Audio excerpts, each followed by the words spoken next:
crawling post larvae. They are then called juveniles until they become mature adults of about 5 centimeters in 3 to 4 years in the natural habitats. It takes about over 5 years to reach a legal harvest size of 9 centimeters in this area.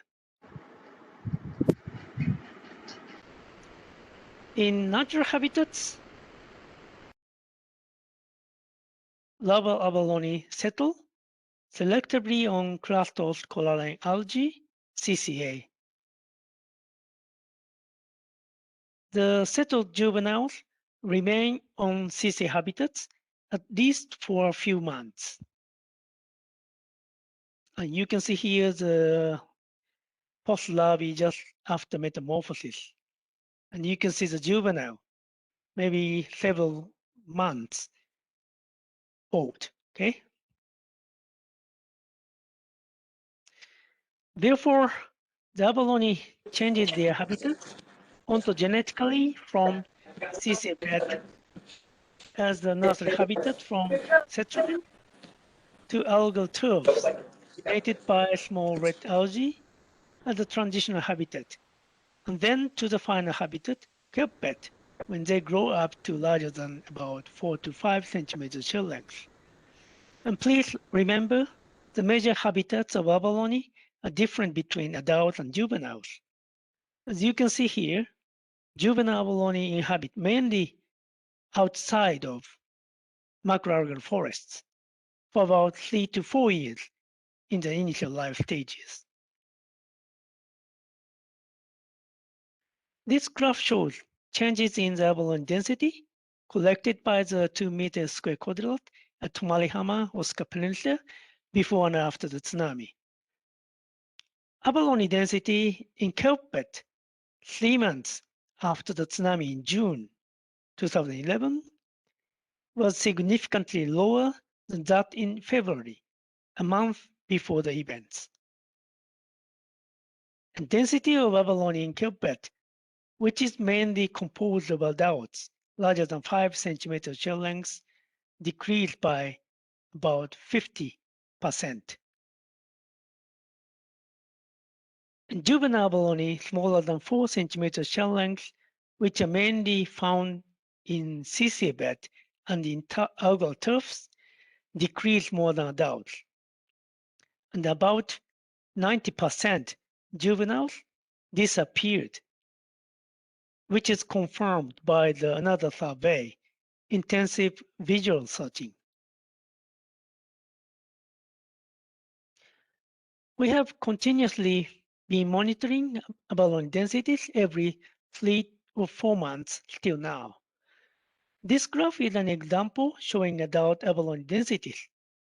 It took several years to recover to the legal level before the tsunami, as juveniles largely decreased after the tsunami. In addition to that, the growth of abalone is very slow. This graph shows changes in the abalone density at the study site in Otsuchi Bay. And no difference in abalone density was found in kelp bed between before and 4 months after the tsunami, indicating that adult abalone were not heavily impacted by the tsunami. While no juvenile abalone was found in CC bed after the tsunami, about 70% juveniles disappeared in this area, which was confirmed by the intensive visual searching. After the event, the density of the adult and large juvenile abalone remained almost in the same level until now. I was introducing you the results by the Codera's survey conducted here at the study site near the bay mouth. Effect of the tsunami on the abalone population were, however, different among places, even in a bay.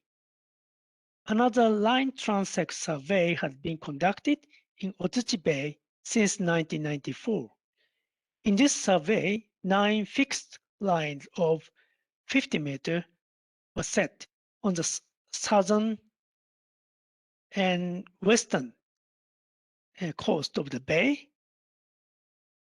and abalone individuals were counted in 50 square meters area on each line. The survey was carried out in October before starting the abalone fishery in each year. So changes in the abalone density were estimated and analyzed, separated in the 3 areas: entrance, middle, and inner part of the bay. As you can see in this graph, the abalone density in inner part, the blue line, decreased after the tsunami much more apparently than in the middle and entrance part of the bay, and did not recover for 5 years or more.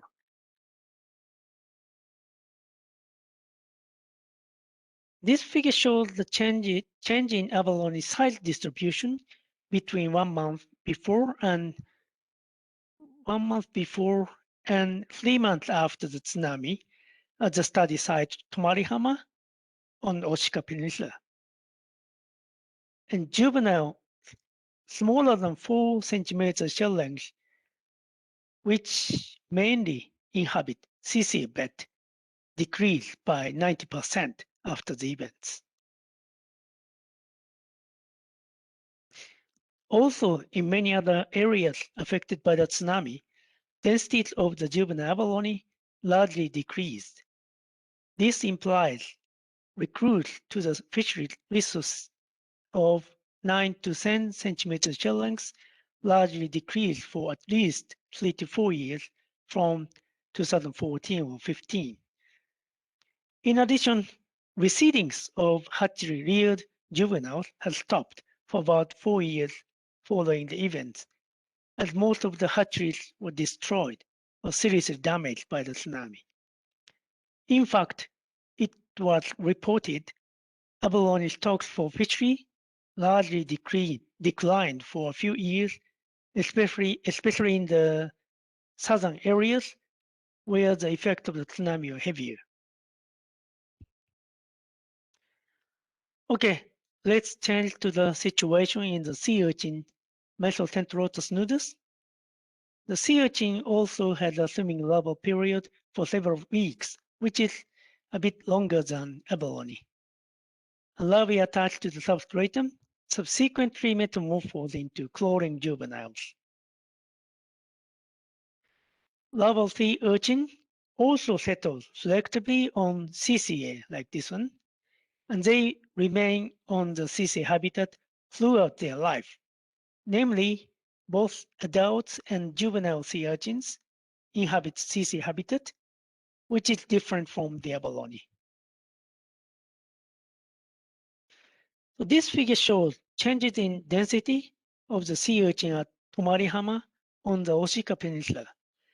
The urchin mainly inhabits algal turfs and CCA bed throughout its life cycle. In June, 3 months after the tsunami, sea urchins almost disappeared. Urchin densities in algal turfs and CCA bed decreased by about 95%.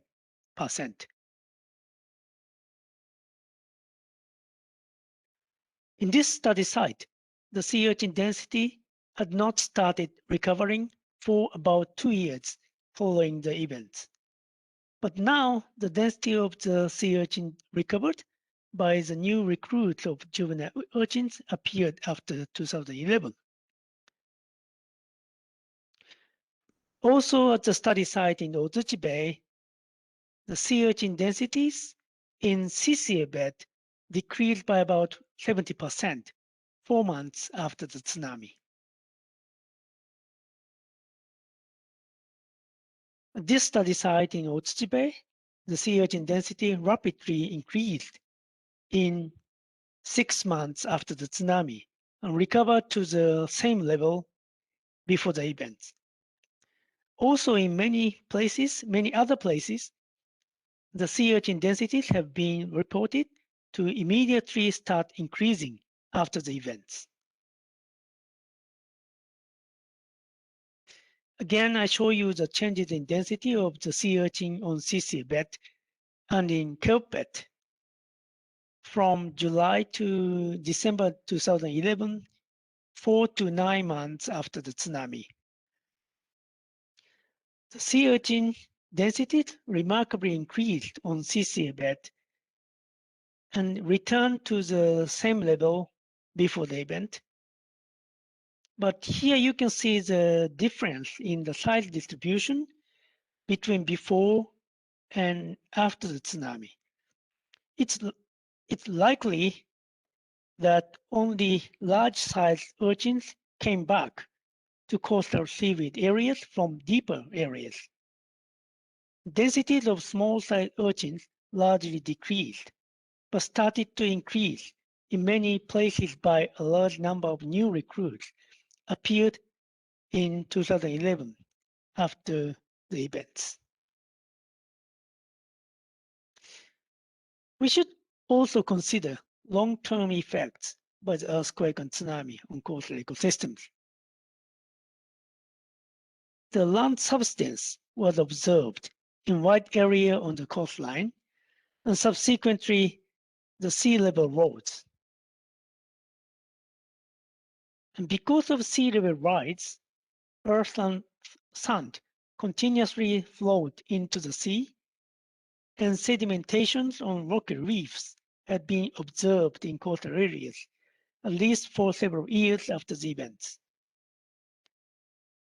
This might negatively affect on settlement of lava abalone and sea urchins, and also of zoospores of macroalgae. And changes in species composition of benthic animals observed after tsunami may change their community and food web structures. We have found prey-predator relationships in rocky reef ecosystems on Sanrik coast. Among these three dominant animals, an abalone, Haliotis discus hannai, two species of sea urchins, and a carnivorous kelp crab, Fugetta felox, which was newly found and described by our study. And differences in the effect by the tsunami on these animals may affect on their species interactions. Further monitoring and intensive novel studies are needed to understand such kind of changes in coastal ecosystems. So we have investigated effects of the earthquake and tsunami on many kinds of organisms on rocky reefs and conclude that the ecosystem and organisms at the study site on Oshika Peninsula had more serious impact than at the study site in Ozuchi Bay.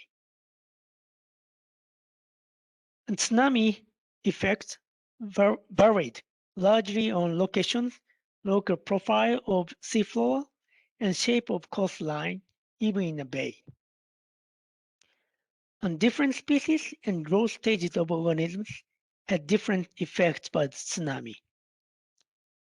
Organisms with weaker adhesive strengths decreased more, and organisms inhabiting CCA bed decreased more than those in kelp bed. The changes in community structure and balance of organisms mainly occurred by the tsunami may affect ecosystems and organism populations for a long time. The ecosystems and organisms damaged by the tsunami may have further large-scale disturbances by artificial restoration processes, such as the reconstructions of fishing ports and seawalls. So now, huge and high seawalls of over 40 meters have been constructed on most of the Sanrik coastline, as you can see here in this photograph like this. So if they are at the same locations as the lower sea walls were before the tsunami, shallow areas and mudfloods should be remarkably reduced as the coastline moved to inland due to the sea level rise. And intensive fishing on the damaged species like abalone may disturb the recovery of their population after the tsunami.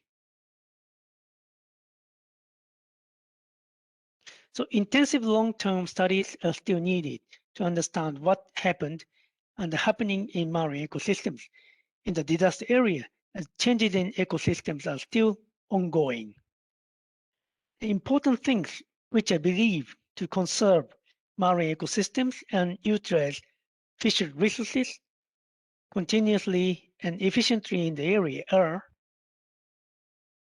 firstly, understanding exactly the effect of the earthquake and tsunami on marine ecosystems, monitoring their secondary succession processes, and to clear their mechanisms.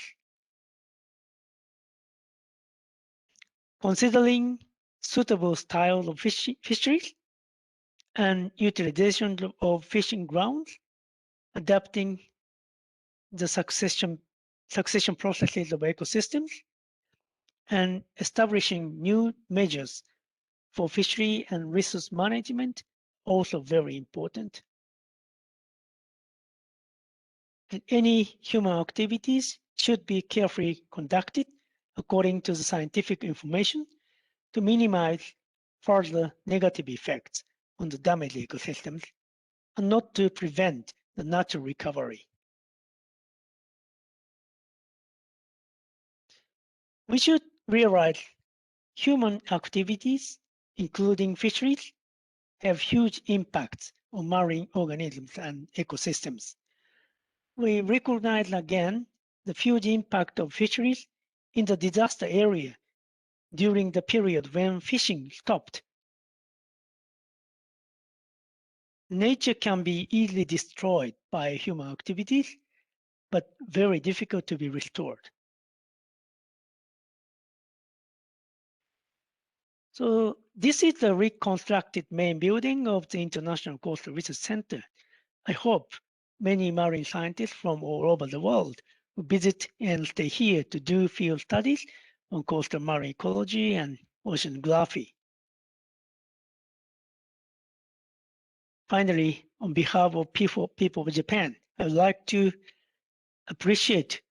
thanks all of your concerns, prayers, support, and encouragement from Malaysia to Japan after the tsunami disaster. Thank you for your attention. That's all. Thank you. Thank you very much, Professor Tomohiko Kawamura. Very interesting findings and very fruitful information shared with us.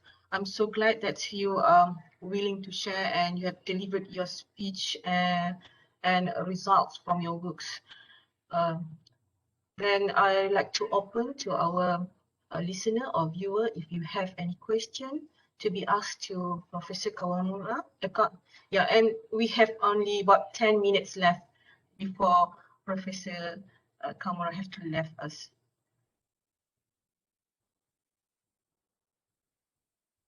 Okay, if there's no question, I would like to, I have two questions related with the research conducted and presented just now.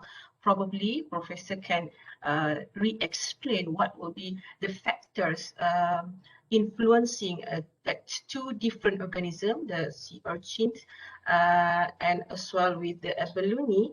They have a different preference to redistribute or the population growth, yeah, for the kelp bed and CCA bed. What will be the major selection for these two? Either they are as a habitat, or they are the food source, or they just a media to be attached. The role or the function of the kelp and CCA to the organism that's studied. the abalone and the sea urchin?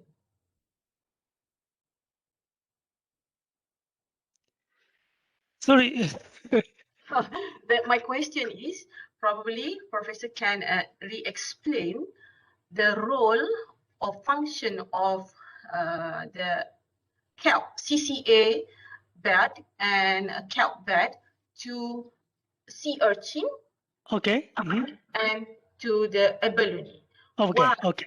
Okay, why they have a different population growth for these two beds? The settlement place is the same for abalone and sea urchins. They select to be settled on CCA.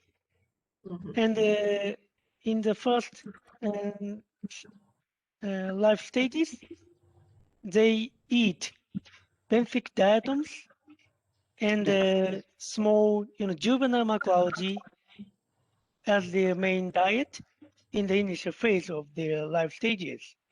But then the major food sources will move to the macroalgae, both for abalone and sea urchins. So abalone move to the algal forest as they grow. Okay. But sea urchins do not move to the macroalgal forest, probably because of the difference between their life strategies. Okay. So because the abalone has a very tough, very strong adhesive strength, so they're very tough against macroalgal moving, so they can survive in the macroalgal forest, and it's more safer than for them and against predators. So the habitats of abalone changes from the CCA to the macroalgal forest.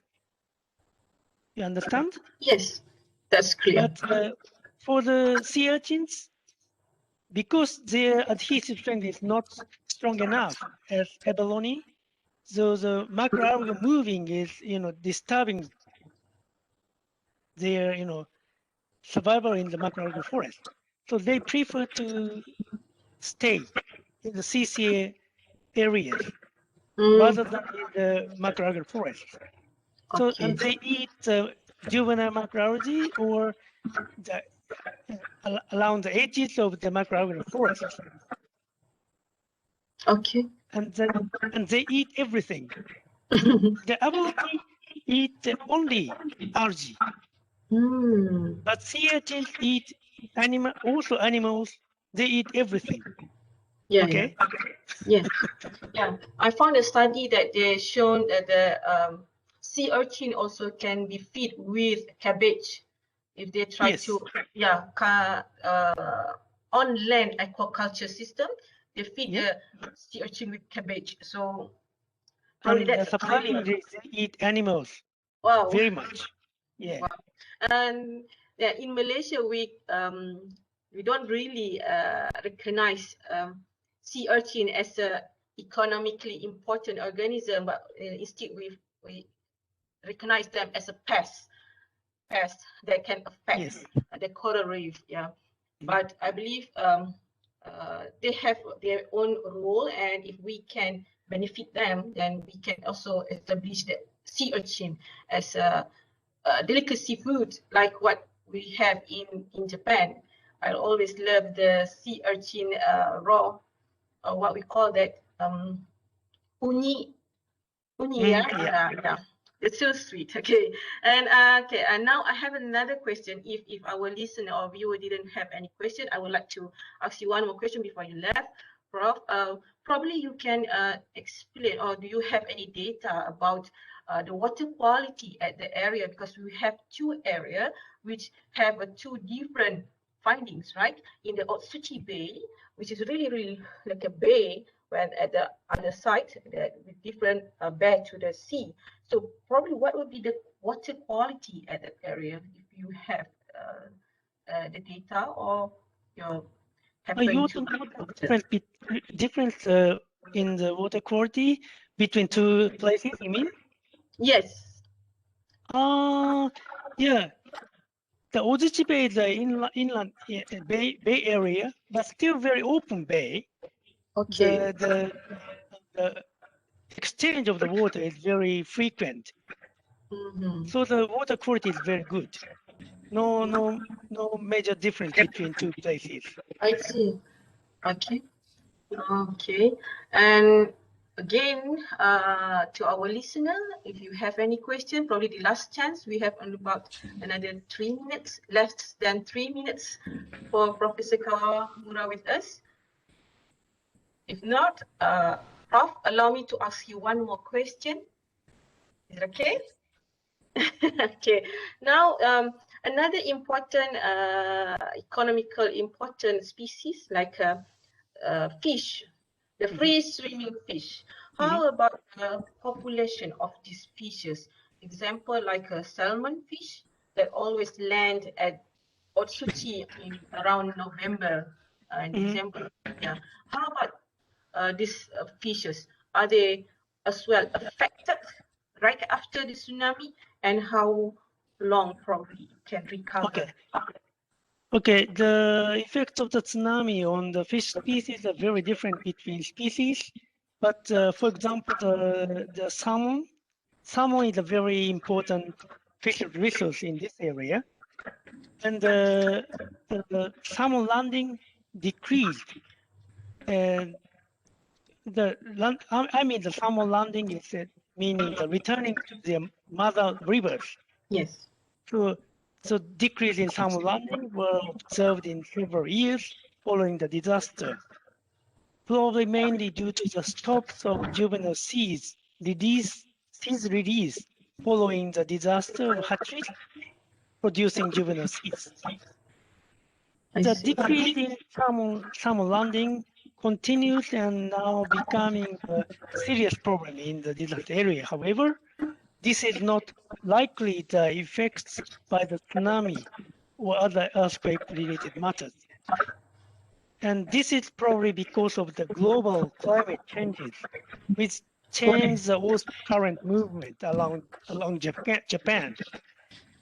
The blow-up salmons come back from the Bering Sea to their mother rivers in northern Japan with the cold water current ratio, which usually drops down to the Japan Pacific Ocean side in early spring. However, in recent years, this cold current ratio does not come down south and stay far north from Japan. This is considered to be the major reason causing the decrease of salmon landings in the northern Japan in recent years. I see. Okay, thank you very much for the answers. Very clear and very informative. And well, the effect of climate change is much bigger, leaving damage to Earth. Okay, now it's already 10 a.m. in Malaysia. I believe you have to leave the meeting. That is our session. Thank you very much for your time, Prof. And well, I should pay tribute to the victims of the tsunami, but I'm sorry because due to the time running, and then I skipped that one. And again, thank you very much. Thank you. Mr. Kawamura. Okay. Okay. And bye. Now, bye. And now I will invite our next speaker, Mr. Muhammad Nazifi from Lembaga Urus Air Selangor. Yes. To share his experience, okay, and his knowledge dealing with a natural event in Malaysia, and mostly the natural events. We don't really have that mega stage of natural events such as what happened to Japan, but of course, when we talk about something affecting human, okay, and human activity, okay, water supply in Malaysia is very important, okay, and very important factors affecting our daily activities. And Mr. Muhammad Nazifi is the person and officer dealing with this issue. Now, Mr. Nazifi, saya persilakan untuk berkongsi pengalaman dan juga pengetahuan? Murad, Ya, ini silakan. ada. Tadi di sana kan? Beli kan? Terima kasih. Assalamualaikum warahmatullahi taala wabarakatuh dan selamat pagi kepada semua. Assalamualaikum.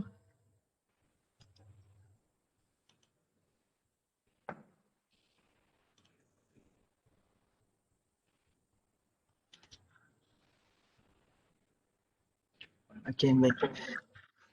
Boleh nampak slide saya, Doktor? Ya, jelas.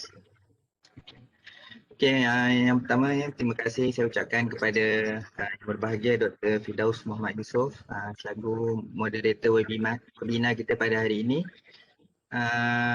Dan saya mewakili pihak lembaga mengucapkan jutaan terima kasih kepada pihak UPM khususnya atas kesudian dan ruang yang diberikan pihak UPM kepada lembaga untuk kita share pengalaman dan juga beberapa langkah yang kita telah laksanakan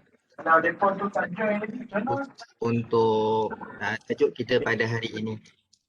Jadi untuk hari ini saya akan berkongsi kesan bencana alam sekitar khususnya kepada bekalan sumber air di Selangor dan strategi-strategi yang kita telah laksanakan. Sebagai permulaan, suka saya kongsikan sedikit latar belakang negeri Selangor dan juga latar belakang pengurusan sumber air yang ada di negeri Selangor, yang mana saya rasakan pengurusan sumber air di negeri Selangor ni sedikit complicated dan juga kompleks yang melibatkan pelbagai pihak.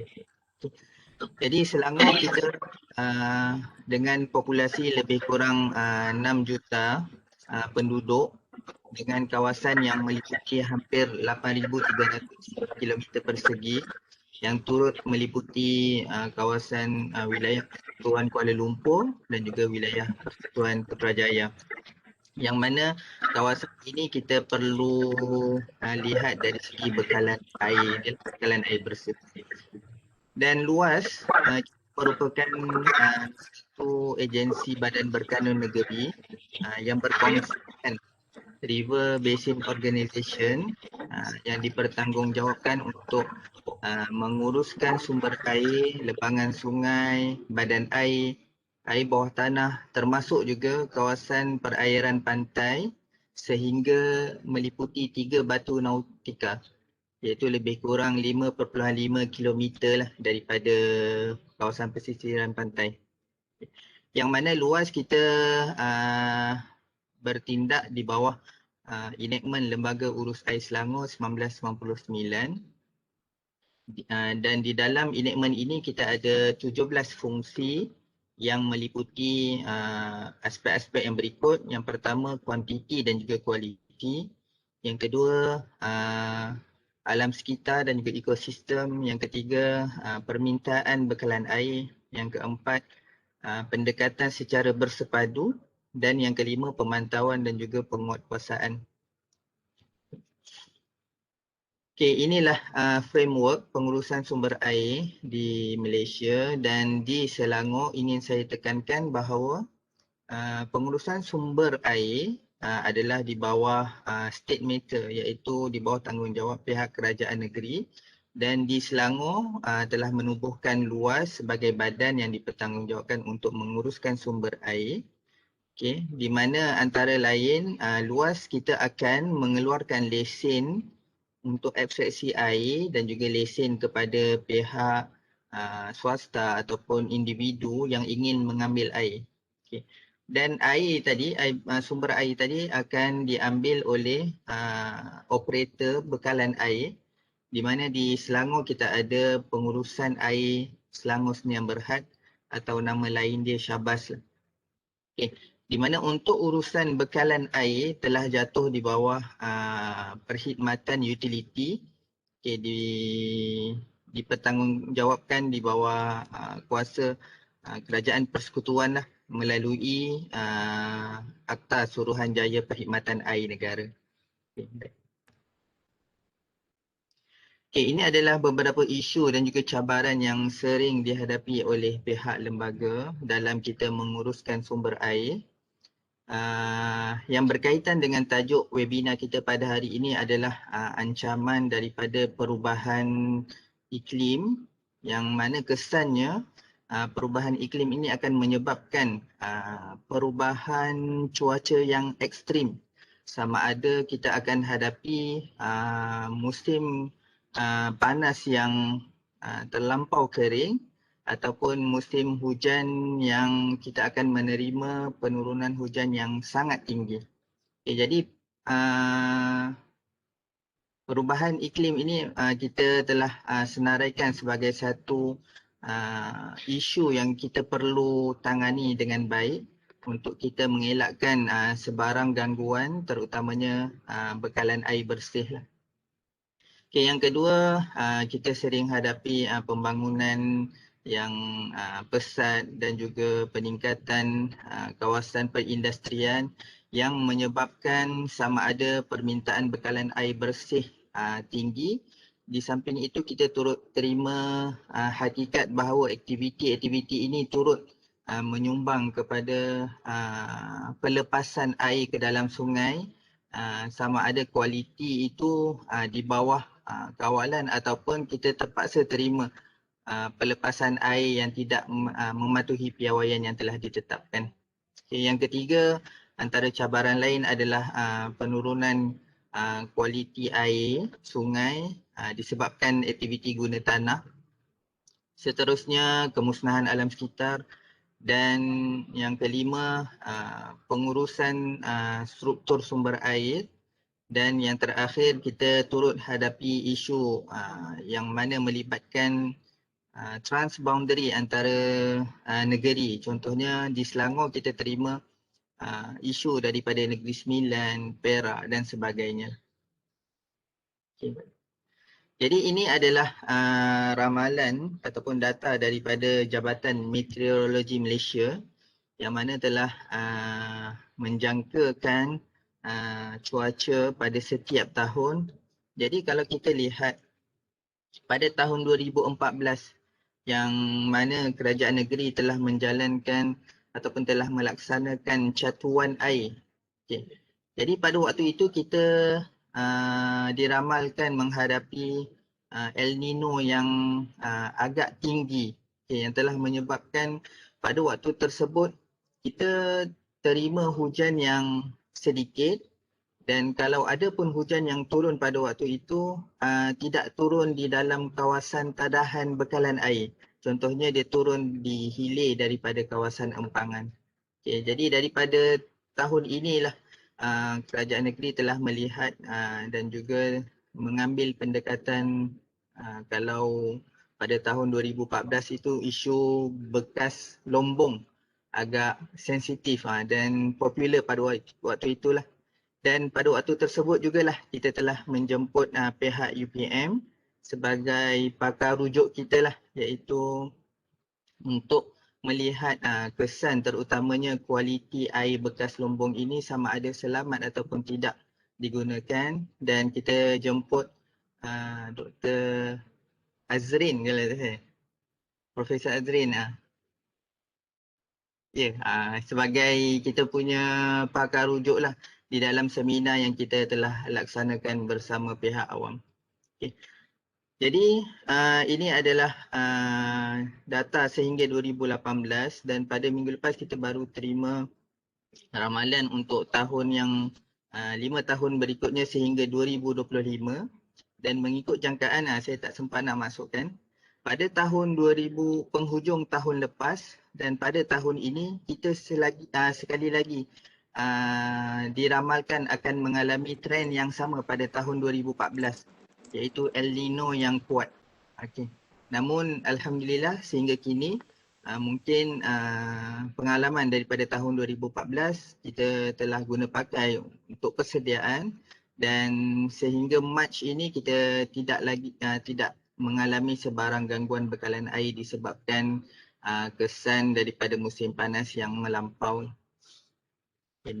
Dan untuk makluman, pada bulan ini kita dah masuk untuk peralihan monsun dan kita dijangka untuk menerima hujan yang tinggi terutamanya pada sebelah petang dan juga malam. Okey, yang ini isu transboundary yang saya nyatakan yang turut perlu kita lihat bersama negeri bersebelahan, iaitu kes pada tahun 2016 loji pembersihan air Semenyih telah dihenti tugas disebabkan illegal dumping daripada kawasan nilai. Okey, jadi pencemaran daripada kawasan nilai di Negeri Sembilan telah masuk ke dalam sistem aliran Sungai Buah di Selangor yang menjadi antara sumber untuk bekalan air bersih untuk loji pembersihan air Sungai Semenyih lah. Dan pada waktu ini lebih kurang 1.8 juta akaun bekalan air bersih telah terganggu. Dan pada waktu ini juga kita telah aktifkan penggunaan activated carbon dan juga beberapa tindakan lain lah di bawah Jawatan Kuasa Kecemasan Pencemaran Sumber Air. Okay. Jadi apa yang ingin saya simpulkan, kesan daripada bencana alam sekitar yang kita hadapi di Selangor hanyalah dua lah setakat ni. Tidak seperti di Jepun yang kita yang dibentangkan oleh Prof tadi, ada bencana seperti earthquake dan juga tsunami. Okay, jadi di Selangor kita hanya hadapi dua sahaja, iaitu sama ada musim panas yang melampau iaitu musim kemarau dan juga musim hujan yang tinggi yang akan mengakibatkan banjir. Dan daripada situ kita telah melihat impak perubahan cuaca ini dan kita masukkan di dalam recovery strategi yang kita telah gariskan. Ada lebih kurang 15 recovery strategi yang turut meliputi untuk menangani isu bencana alam ni lah. Bukan sekadar bencana alam tapi kita turut melihat impak daripada contoh perubahan aktiviti guna tanah dan sebagainya. Okay. Jadi strategi yang pertama kita laksanakan melalui peraturan dan juga polisi di bawah enactment pengurusan sumber air Lembaga Urus Air Selangor. Okay, kita ada lebih kurang 8 peraturan dan juga strategi yang boleh kita guna pakai untuk isu-isu yang kita hadapi. Yang pertama, peraturan kemasukan atau pelepasan bahan pencemar 2012. Yang kedua, peraturan navigasi pedalaman 2012. Yang ketiga, peraturan sumber air, abstraksi sumber air 2012. Yang keempat, peraturan aktiviti pengubahan sumber. Okay, yang ini saya lihat turut mengambil kira beberapa impak daripada perubahan cuaca ini. Contohnya dalam peraturan aktiviti pengubahan sumber, kita wajibkan setiap pembangunan turut mengambil kira kawalan zon riparian. Okay. Yang mana untuk zon ini kita melihat perlunya kita jaga kepelbagaian biodiversity sama ada flora dan juga fauna. Kerana kita yakin bahawa flora dan juga fauna ini merupakan satu ekosistem yang penting dalam kita nak memelihara sungai tersebut. Okay, yang seterusnya kita ada strategi pengurusan sungai negeri Selangor dan juga strategi pengurusan tasik negeri Selangor. Yang seterusnya kita ada Water Diversion for Electricity Generation 2014. And last but not least, kita telah wartakan kawasan perlindungan antaranya kawasan empangan dan juga kawasan reserve sungai yang perlu dipelihara. Okay, yang ini yang kedua. Strategi yang kita telah guna pakai, yang pertama melalui pendekatan water quantity and quality control, kita telah laksanakan charge dan juga pelesenan abstraksi sumber air di bawah Seksyen 41 enactment luas. Kita berikan kebenaran bertulis untuk aktiviti pengubahan sumber. Yang ketiga, kita lesenkan untuk aktiviti kemasukan atau pelepasan bahan pencemar. Seterusnya, pelesenan melalui jalan navigasi jalan air pedalaman. Yang kelima, pelesenan untuk pelencongan air bagi tujuan hydroelectricity, dan yang terakhir pelesenan untuk aktiviti rekreasi. Okay, yang ini saya tak berniat untuk kita go through detail. Yang tadi adalah pelesenan di bawah abstraksi sumber air. Okay, yang kedua, yang inilah yang saya nyatakan tadi, kita berikan kebenaran bertulis untuk aktiviti pengubahan sumber. Okay. Jadi dalam peraturan ini kita telah tekankan beberapa designated area yang perlu dinyatakan di dalam setiap kawasan pembangunan tadi, antaranya river reserve, flood zone, zone of protection, buffer zone dan juga related to water resources.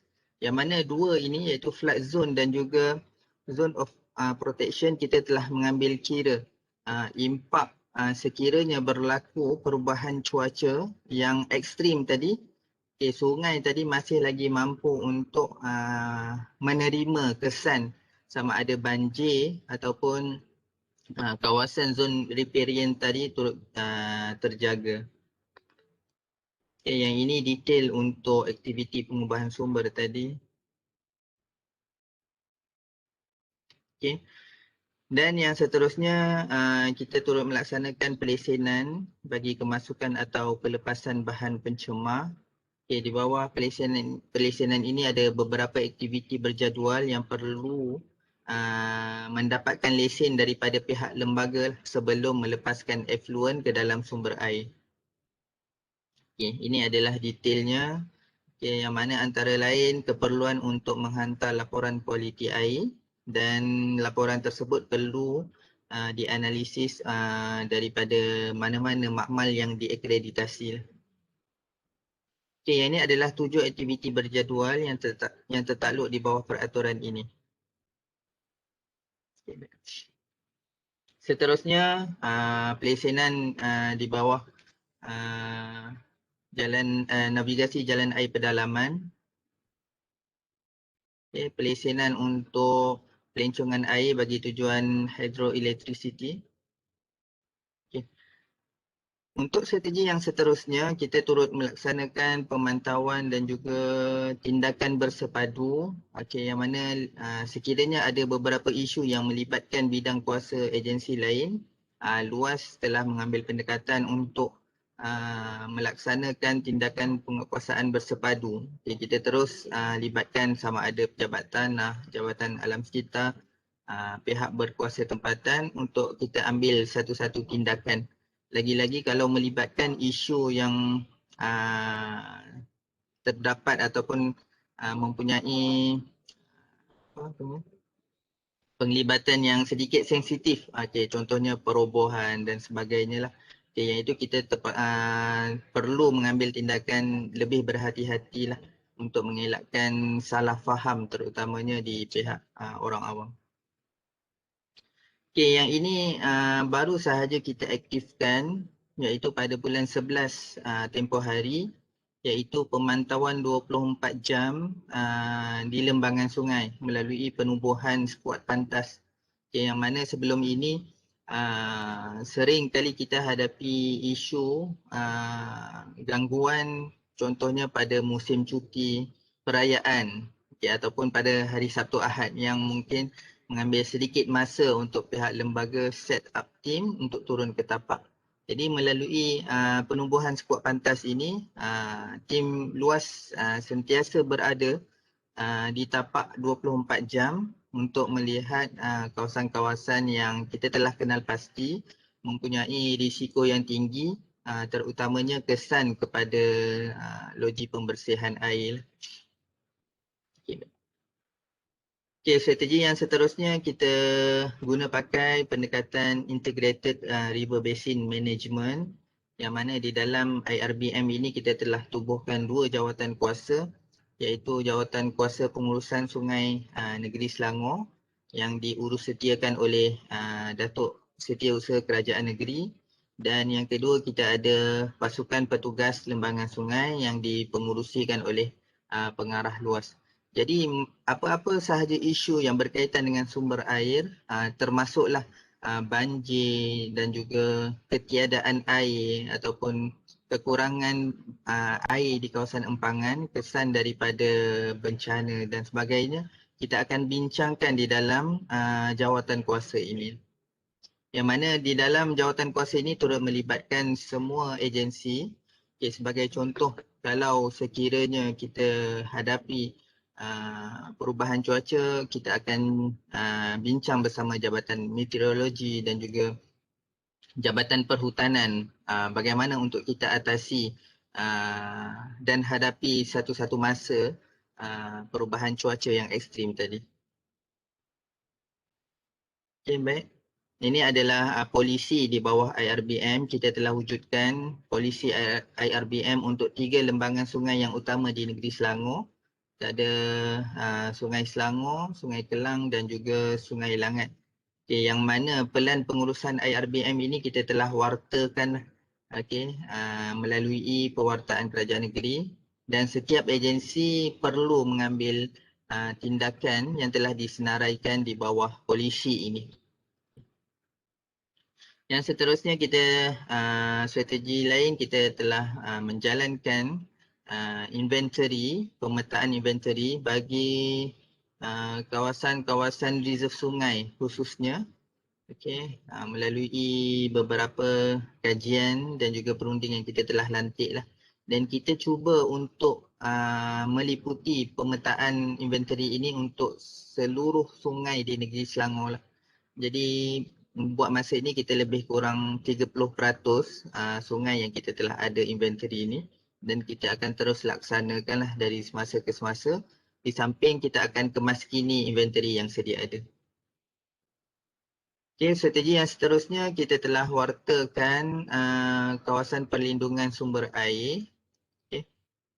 Yang pertama kita wartakan 50 meter reserve sungai yang meliputi lebih kurang 1025 sungai dengan panjangnya 3,900 km, dan kita akan terus tambah dari semasa ke semasa.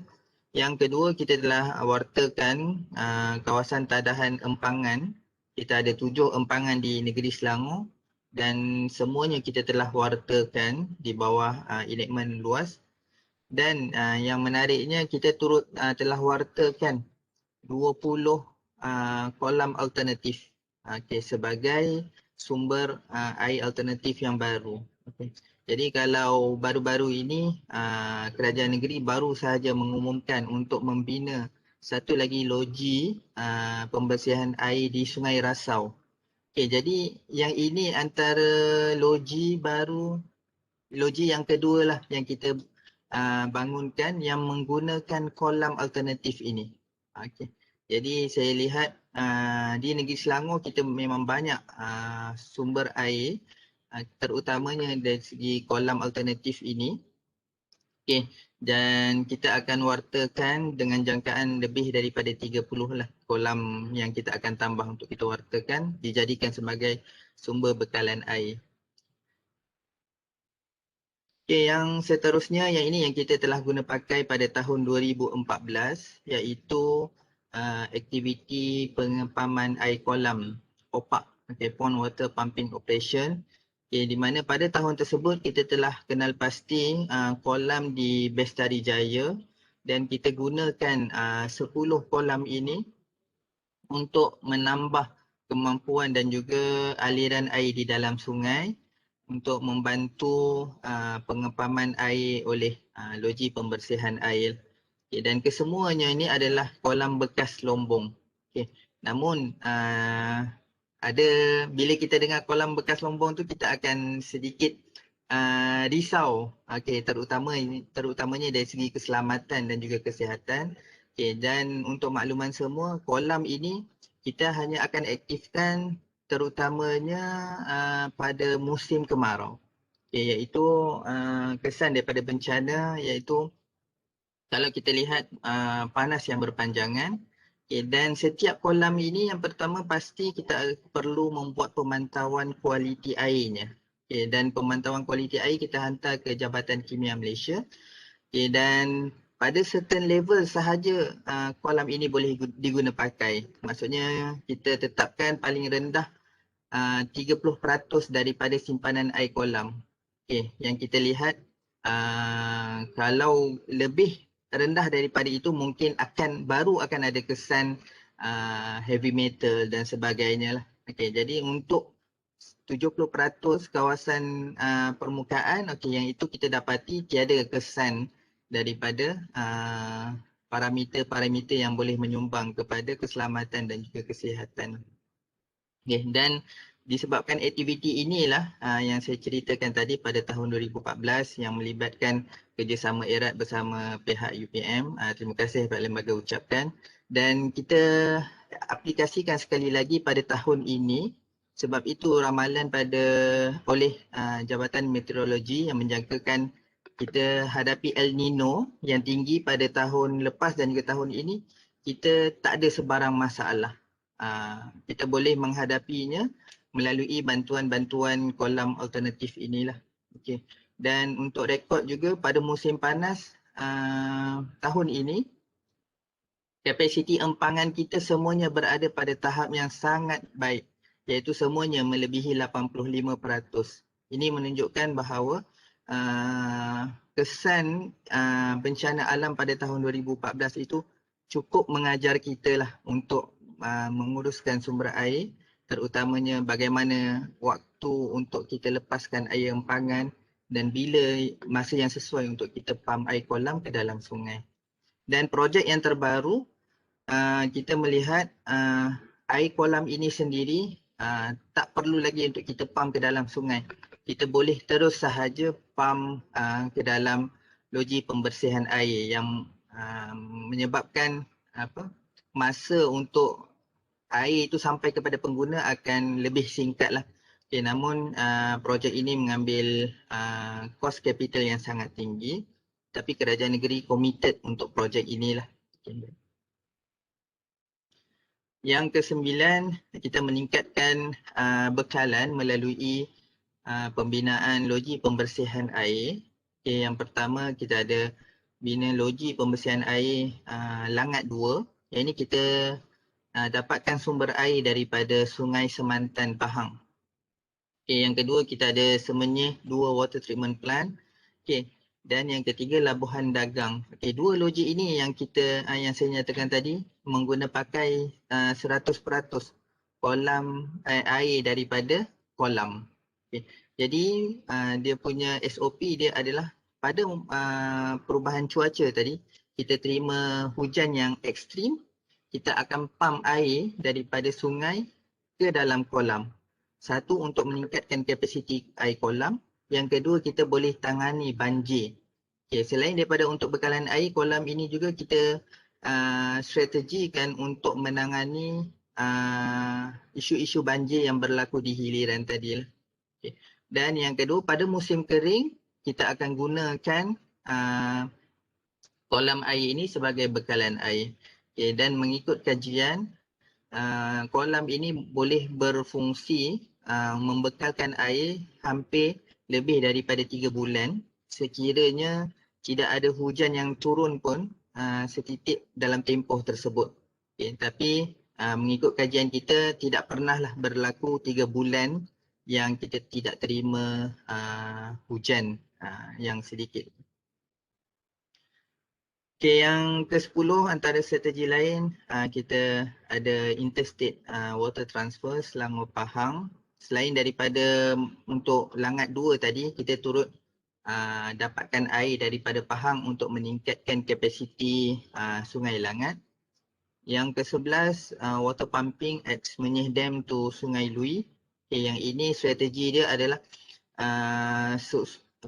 empangan Semenyih ni sepatutnya dia menyalurkan air untuk lembangan Sungai Semenyih sahaja. Namun pada waktu bencana musim kering, kita akan pantau Sungai Langat, dan sekiranya Sungai Langat tadi parasnya turun pada satu-satu level, kita akan dapatkan bantuan daripada empangan Semenyih tadi dan masukkan ke dalam Sungai Lui dan akhirnya akan masuk ke Sungai Langat.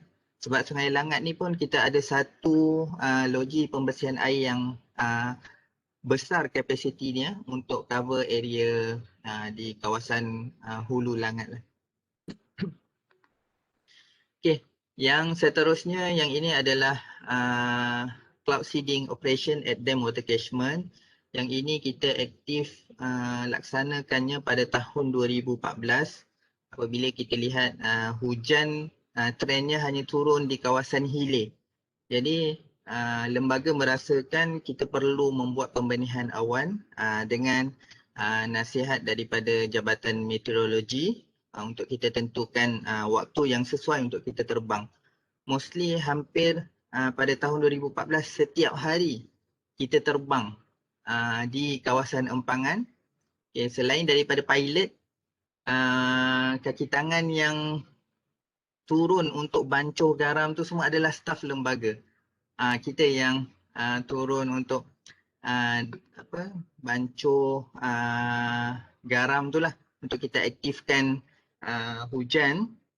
Dan yang kedua, kita selepas 6 bulan kita gunakan kaedah yang konvensional, kita dapatkan pandangan daripada Thailand bagaimana mereka melaksanakan pembenihan awan, dan kita guna pakai teknologi yang ada iaitu hanya dengan membakar flare macam mercun lah. Okey, jadi yang ini dia gunakan pesawat yang khas dan pada satu-satu ketinggian, okey, flare ini akan dibakar. Okey, yang berfungsi hampir sama dengan air garam tadi.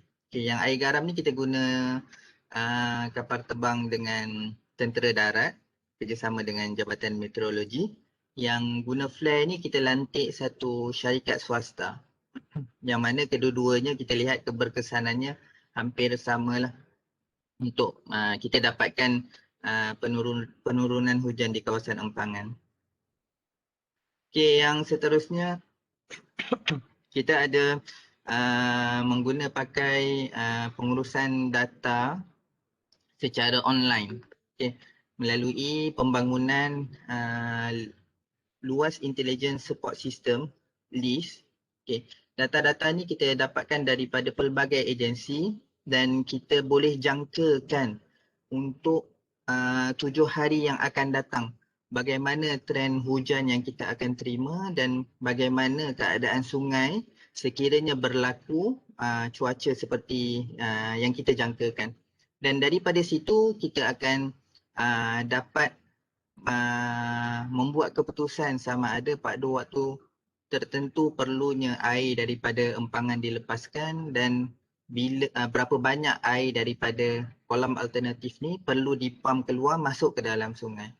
Okey, dan keberjayaannya kita dapat lihat pada tahun inilah kita berjaya melalui El Nino 2020-2021 tanpa gangguan bekalan air disebabkan musim kemarau. Dan yang terakhir, kita terus setiap masa meningkatkan awareness di kalangan publik lah. Okay, yang ini perlu untuk terutamanya memberi kesedaran kepada pihak-pihak yang berkepentingan. Selain daripada orang awam, kita sasarkan untuk mereka yang berada di pinggiran sungai dan juga mereka yang menjalankan aktiviti dalam skala yang besar, contohnya industri, aquaculture dan sebagainya, untuk mereka sedar bahawa aktiviti mereka sebenarnya memberi kesan secara langsung kepada kualiti sumber air yang ada di kawasan operasi mereka. Okay. Dan pada tahun 2020, ketika pelaksanaan Hari Sungai Sedunia, LUAS telah melancarkan satu inisiatif iaitu program Friends of River. Okay, Friends of River yang mana peruntukannya kita telah sediakan hampir 1 juta, yang mana konsep Friends of River adalah dilaksanakan sendiri oleh komuniti. Okay, jadi dalam ruang ini saya buka kepada mana-mana ahli webinar yang ada di reserve sungai dan sekiranya berminat untuk menubuhkan Friends of River sendiri Jadi boleh kemukakan proposal kepada pihak lembaga untuk kita salurkan bantuan dari segi keuangan untuk perjalanan Friends of River. Okey, sebagai contoh kita ambil buat masa ini kita telah ada lebih kurang 30 Friends of River di seluruh Selangor. Okay. Dan kita sasarkan lebih daripada 100 Friends of River. Okay. Kerana kebiasaannya Friends of River dia akan ambil stretch yang pendek lebih kurang 2 hingga 5 kilometer sahaja. Okay. Dan kita ada lebih kurang beribu kilometer sungai. Okay. Jadi yang berjaya contohnya di Empangan Klang Gates di kawasan Taman Melawati, mereka mempunyai Friends of River yang aktif. Hampir setiap minggu mereka mengadakan program-program seperti gotong royong, membersihkan sungai, di samping menyedarkan pihak penduduk supaya tidak melepaskan sisa dapur tadi terus ke sungai. Okay, yang ini antara isu yang kita sering hadapi, iaitu pada peringkat permulaan pembangunan perumahan, memang semua sewerage ataupun salage daripada dapur dan sebagainya akan disalurkan ke dalam sewerage pipeline. Okay, dan akan terus masuk ke loji indah water lah. Tapi isunya sekiranya penduduk melakukan renovation ataupun pembesaran rumah, kebiasaannya dapur yang mereka extend tarik ke belakang tu, okay, dia tak salurkan kembali air daripada sisa basuhan dapur masuk ke dalam tangki septik dan sebagainya. Mereka akan memilih jalan yang mudah menyalurkan sisa daripada dapur terus kepada longkang yang ada di belakang rumah lah. Okay, jadi yang itu yang kita cuba galakkan dan beri kesedaran kepada penduduk agar sekiranya masih lagi belum dan sebagainya sedar akan kepentingan sungai yang ada di kawasan berhampiran. Okay. Jadi untuk yang terakhirnya, yang ini sedikit makluman, luas kita juga turut menganggotai NARBO, iaitu Network of River Basin Organisation di peringkat Asia, yang mana kita telah diaudit oleh pihak NARBO lah. Jadi tujuan NARBO ni untuk mengenal pasti mana-mana organisasi yang berasaskan lembangan sungai yang ada di Asia dengan memberikan dan juga berkongsi kepakaran dan juga maklumat program-program yang boleh dilaksanakan lah. Dan yang terakhir sebagai konklusinya, luas terus mengamalkan dan melaksanakan pendekatan secara holistik dan juga bersepadu dalam pengurusan sumber air, dan kita terus memperkasakan perundangan di samping tidak menafikan keperluan untuk kita mempertingkatkan penguatkuasaan. Dan untuk makluman semua, pada tahun 2020 kita baru sahaja kemaskini dan tambah baik enactment lembaga urus air, dan ada beberapa pindaan yang telah kita laksanakan, antara lain seperti hukuman kepada pesalah daripada 100,000 sebelum ini kita telah tingkatkan minimum 200,000 dan maksimum 1 juta ringgit. Dan yang kedua, kita telah wujudkan hukuman denda itu sebagai mandatory. Jadi sedikit sebanyak akan memberikan kesedaran dan juga rasa risau kepada mereka yang menjalankan aktiviti yang boleh menyumbang kepada pencemaran. Okay, yang ketiga, kita akan terus meningkatkan capacity building dalam pengurusan sumber air, dan juga kita akan terus perkasakan penglibatan orang awam. Dan untuk jangka masa yang terdekat ini, luas merancang untuk mewujudkan satu pusat kecemerlangan untuk kita kongsikan dengan agensi-agensi badan sumber air negeri yang lain sepertinya Kedah dan sebagainya, apa yang kita telah laksanakan untuk kita kongsikan dengan negeri-negeri lain. Dan yang terakhir, kita akan terus berkongsi maklumat dan juga hebahkan kepentingan dan juga apa yang telah luas laksanakan. Jadi saya rasa itu sahaja daripada saya, Dok. Terima kasih. Terima kasih Encik Nazifi. Saya rasa walaupun ayat Encik Nazifi itu sahaja, tapi sebenarnya terlalu banyak untuk kami terima dan telah dikongsikan kepada kami. Saya ucapkan berbanyak terima kasih kepada Encik Nazifi. Satu perkongsian yang sangat membuka mata. Apakah peranan luas dan juga apakah tindakan-tindakan ataupun perundangan yang terlibat bagi memastikan sumber air kita sentiasa terjaga. Dan luas ini sangat dekat dengan kita di UPM kerana bukan saja kita sedang ada kerjasama, tetapi kebanyakan warga UPM, warga kampus ini adalah orang-orang yang akan terkesan sekiranya sumber air kita tercemar atau terputus bekalan air. Jadi saya rasa sekarang ni saya buka kepada rakan-rakan yang pendengar kita ataupun penonton untuk berkongsi persoalan ataupun pertanyaan kepada Encik Nazifi. Ini bukan mudah untuk kita dapat maklumat secara langsung, terutama perubahan-perubahan dari segi perundangan penguatkuasaan yang telah ditambah baik, kaedah-kaedah yang telah ditambah baik bagi memastikan bekalan sumber air kita terjamin. Ya, penonton adakah soalan dari sesiapa? Assalamualaikum. Assalamualaikum warahmatullahi wabarakatuh. Saya rasa ini Dr. Rahmadia, Dr. Latifah Tak boleh on kamera ke je. Okay. Assalamualaikum Cik Nazimi. Cik Nazifi. So thank you perkongsian yang sangat baik, sangat banyak info yang kita dapat. So saya sekarang tengah buat projek, kita ada projek kita study sampah dalam sungai. Atau kita panggil living litter lah, because dia towards the end dia akan masuk ke dalam laut juga kan. So saya nak tanya dalam bidang luas, macam mana isu sampah dalam sungai? Because kita nampak kat sungai, especially ada few sungai dekat Sungai Kelang pun dia ada lock boom. So is it parts of your luas punya pengurusan? Terima kasih. Okay, terima kasih Prof atas persoalan. Okay, jadi untuk isu sampah, sebenarnya di sini ada dua bidang kuasa yang bertindik, iaitu seperti yang kita sedia maklum, sampah adalah antara fokus utama di pihak berkuasa tempatan. Namun sekiranya bila dia berada di dalam reserve sungai dan juga di dalam sungai, ia akan jatuh di bawah tanggungjawab pihak lembaga.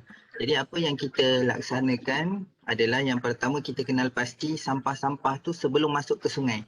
Okay, yang mana yang berada di dalam reserve sungai yang biasanya berlaku pembuangan sampah haram ni. Okay, jadi kita akan kenal pasti dan kita akan pancangkan kepada PPG untuk ambil tindakan operator lori yang membuang sampah tadi itulah. Okay, yang kedua, kita akan apabila sampah tu dah masuk ke dalam sungai, nak tak nak kita kena bersihkan. Jadi di sini tanggungjawab pihak lembaga kita, antara lain kita baru sahaja melancarkan program, yang ini kerajaan negeri lah, iaitu Selangor Maritime Gateway SMG yang dilaksanakan oleh pihak MBI melalui kontraktor yang dilantik iaitu Landasan Lumayan, dan buat masa ini projek perintis di Sungai Kelang. Okay, jadi kalau kita lihat selain daripada penggunaan logbook yang dipasang oleh JPS, tujuannya untuk merangkap sampah tadi, kita SMG ataupun MBI tadi ada memasang satu, saya tak ingat, tapi dia macam kapal yang berada dekat Bandar Kelang. Betul. Okay. Jadi yang itu antara projek perintis ni lah, tujuannya untuk mengutip sampah, dan dimaklumkan ada beberapa lagi pendekatan yang sama, tujuan yang sama lah. So saya tengok kalau dekat Kuala Lumpur, sebab kita kata overlapping tanggungjawab kan, di sampah ni, kalau isu sampah biasanya local authority lah. So kalau dekat Selangor ni sepatutnya di bawah KDB, tapi kalau kita tengok dekat Selangor, dekat KL, so bila sampah tu dia stay bawah JPS, dia bukan masuk bawah local authority. Tapi Selangor dia berbeza sikit lah. Sampah walaupun dia dah masuk dalam sungai, kita consider kawasan atau sempadan yang berbeza, walaupun dia still sampah bawah tanggungjawab local authority, tapi still KDB lah, Landasan Lumayan, dia take a role lah untuk bersihkan. And then saya tengok ada a few lock boom yang dibangunkan, contohnya dekat Sungai Kandis, Sungai Pinang dengan Sungai Delek kan. Di mana Betul. nak sekat supaya sampah tak sampai ke laut lah. Amin.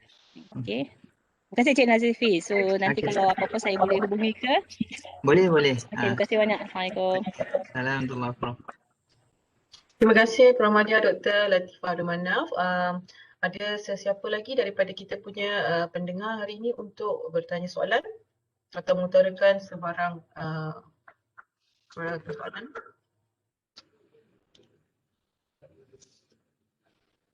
Okey.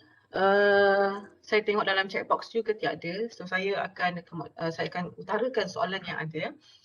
Selama tempoh Encik Nazifi menjalankan peranan sebagai pegawai kawalan alam sekitar dengan Lembaga Urus Air Selangor, apakah sebenarnya cabaran utama dalam melaksanakan sama ada melaksanakan perundangannya ataupun usahaannya untuk memastikan objektif peranan utama luas itu tercapai? Apakah cabaran utamanya? Okay. Terima kasih Doktor. Okay, jadi sepanjang pengalaman saya lah berkhidmat di luas sampai 12 tahun. Okay, jadi saya melihat memang secara dasarnya kita dah ada strategi perundangan dan sebagainya. Namun cabaran utama yang kita agak sukar untuk tangani adalah perkara-perkara yang berlaku di luar jangkaan kita, seperti contoh pencemaran oleh pihak yang tidak bertanggungjawab ni lah. Okay, jadi kalau kita lihat pada tahun semenjak tahun 2016 hingga 2020, Selangor sangat famous kan dengan isu-isu tak ada air ni kan. Okay, jadi sebenarnya bukan kerana kita tak ada air dan sebagainya, tapi kerana benda itu, pencemaran itu berlaku betul-betul impaknya kepada loji kebersihan air. Okay, jadi bukan bermaksud kita salahkan orang yang mencemar 100%, tapi semenjak kes yang kita sering kali hadapi ini, kita telah mengambil beberapa inisiatif lah. Seperti contoh yang saya maklumkan tadi, kalau sekiranya berlaku pencemaran, kita cuba salurkan air kolam tu terus ke loji. Jadi biarkan pencemaran tu melalui kebersihan air tanpa kesan bekalan air kepada pengguna. Okey, jadi saya cabaran utama ni tadilah illegal dumping, pencemaran yang kadang-kadang kita rasakan benda tu melalui saluran yang betul. Seperti contoh pada tahun 2012, 2012, kesnya adalah mereka melepaskan satu bahan kimia ke dalam saluran sewerage IWK. Jadi kalau mengikut kualiti, semua parameter dia tak ada melanggar piawaian yang telah ditetapkan. Tapi isunya adalah isu bau. Okay. Isu bau yang sebenarnya kalau dari segi kesihatan tidak ada masalah untuk disampaikan kepada pengguna, di atas kerana kepentingan estetik tadi, kita merasakan air ini tak sesuai untuk kita salurkan kepada pengguna. Jadi satu isu barulah Doktor, iaitu isu bau. Mana buat masa ini kita masih lagi mencari instrumen yang sesuai untuk ukur kadar bau tadi. Dan yang kedua, kita baru saja menganggotai satu jawatan kuasa pencemaran bau yang baru saja ditubuhkan oleh pihak KASA, Kementerian Air dan Sumber Asli, untuk melihat bagaimana untuk kita tangani isu bau ni lah. Itu dia. Baik, terima kasih. Nampaknya kita dah ada satu lagi soalan daripada pendengar. Saya pasti ini adalah Dr. Wan Lutfi Wan Johari. Soalannya, bagaimana dengan bahan pencemar yang tiada bau? Bagaimana pihak luas memantau bahan pencemar sebegini? Okey, baik. Terima kasih atas soalan daripada Encik Wan. Okay, jadi untuk parameter yang tak ada bau, kita di loji pembersihan air memang menjalankan pemantauan kualiti air secara berkala. Dan ada hampir lebih kurang 27 parameter yang berkemungkinan parameter tersebut ada menyebabkan bau dan ada juga yang tidak menyebabkan bau.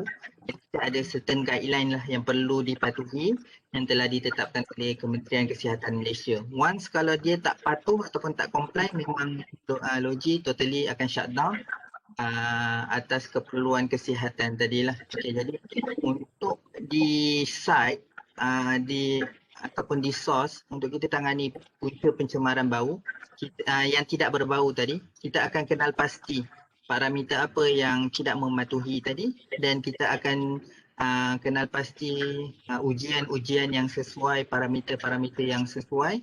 Di samping kita akan kecilkan skop aktiviti apa yang menyumbang kepada parameter-parameter tadi.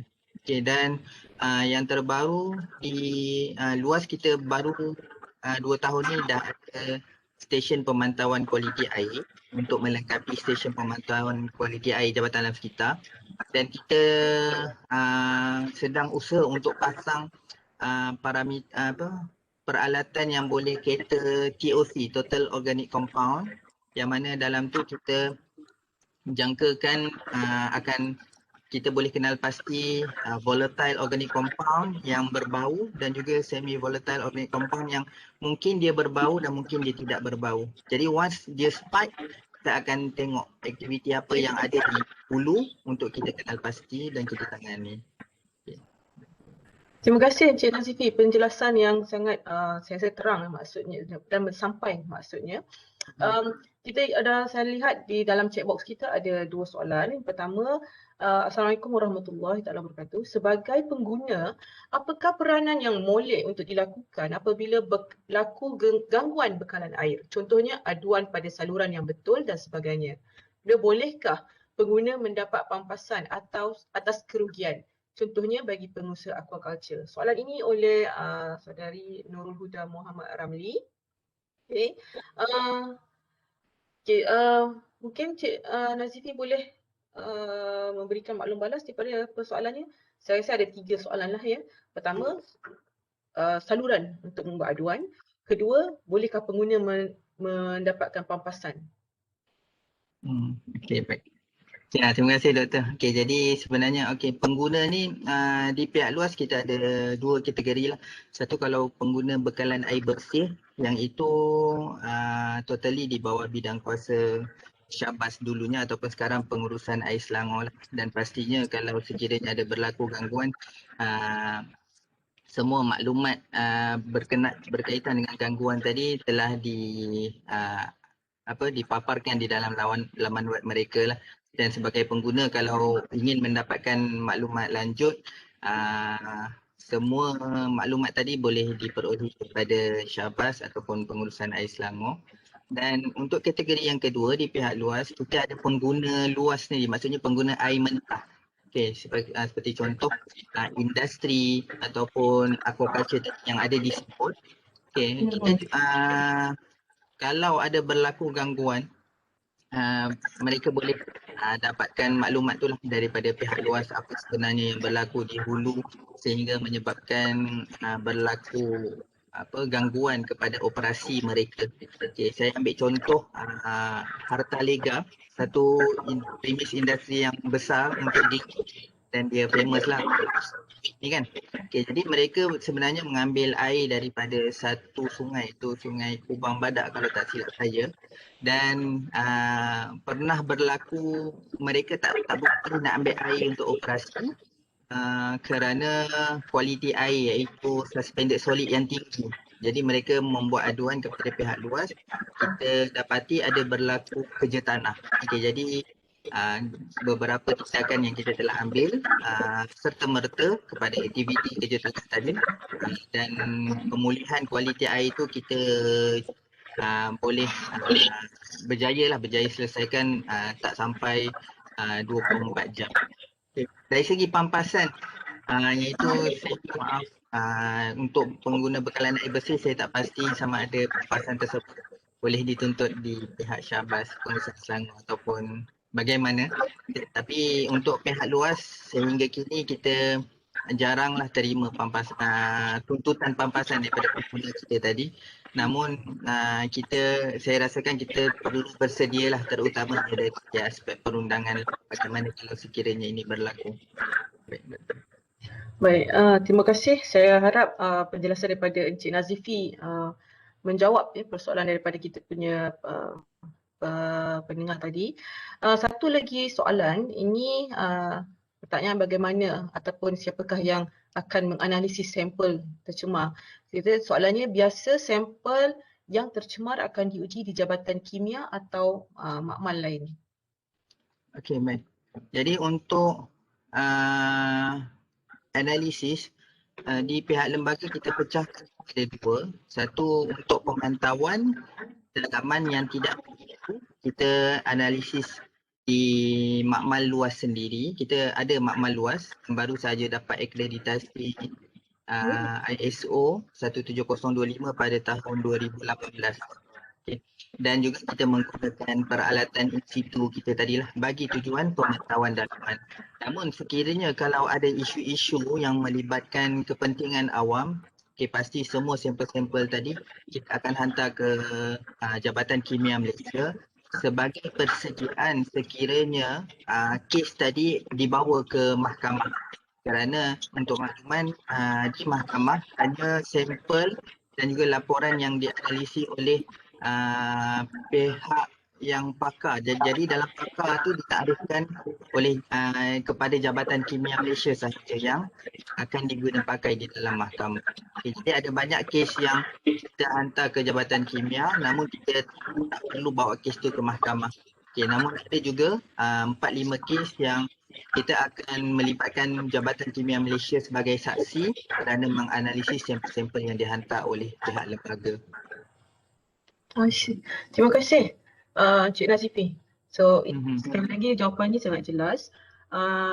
Saya buka lagi kepada kita punya pendengar. Kita ada lebih kurang daripada 2 minit sesi kita. Ada pendengar kita?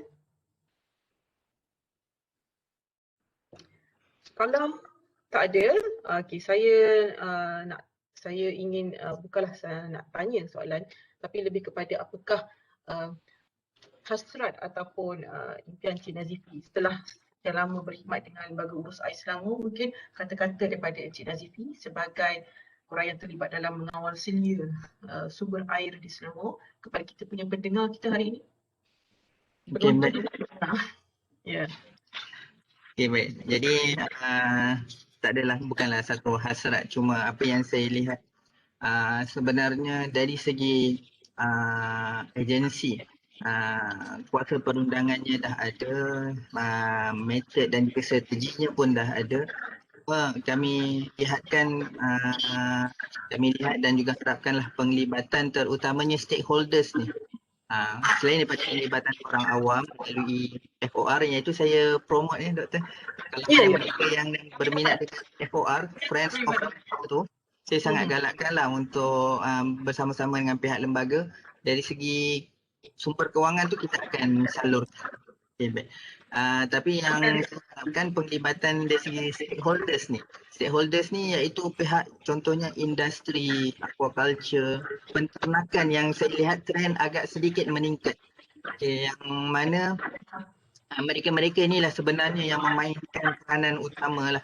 Okay, kerana mereka betul-betul berada dengan tepi sungai atau kalau tidak mereka betul-betul tadi menyumbang kepada turun naiknya kualiti air sungai tadilah. Jadi di pihak lembaga kami melihat fokus kepada kawasan pihak sasaran tadi, kita akan cuba target mereka lah sebagai yang perlu diberikan kesedaran yang lebih baik lah. Jadi itu sahaja. Terima kasih.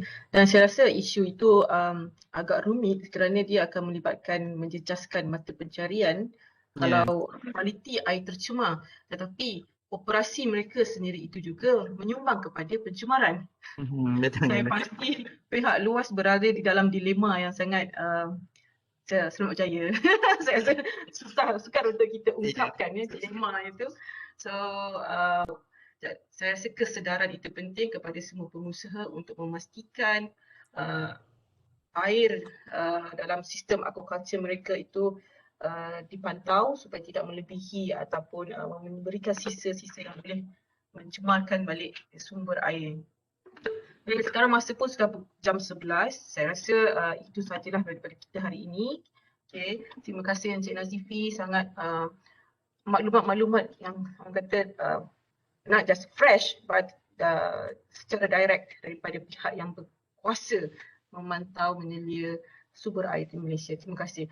Now, sekarang mungkin kita boleh adakan sesi bergambar dengan semua peserta. Boleh peserta onkan atau aktifkan video masing-masing untuk kita dapatkan sesi bergambar.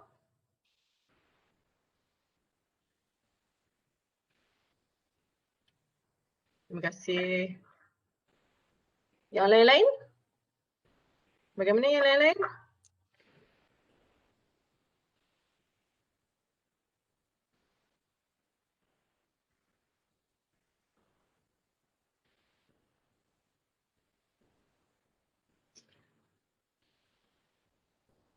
Kita tunggu sekejap ya. Okey. Baik. 1, 2, 3. Saya ambil frame 1.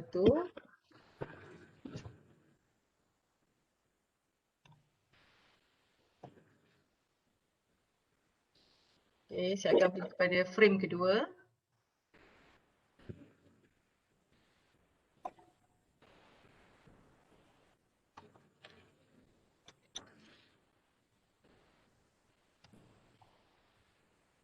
Okey. Seterusnya frame yang berikutnya, last frame.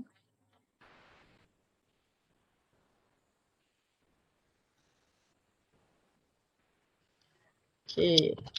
Terima kasih.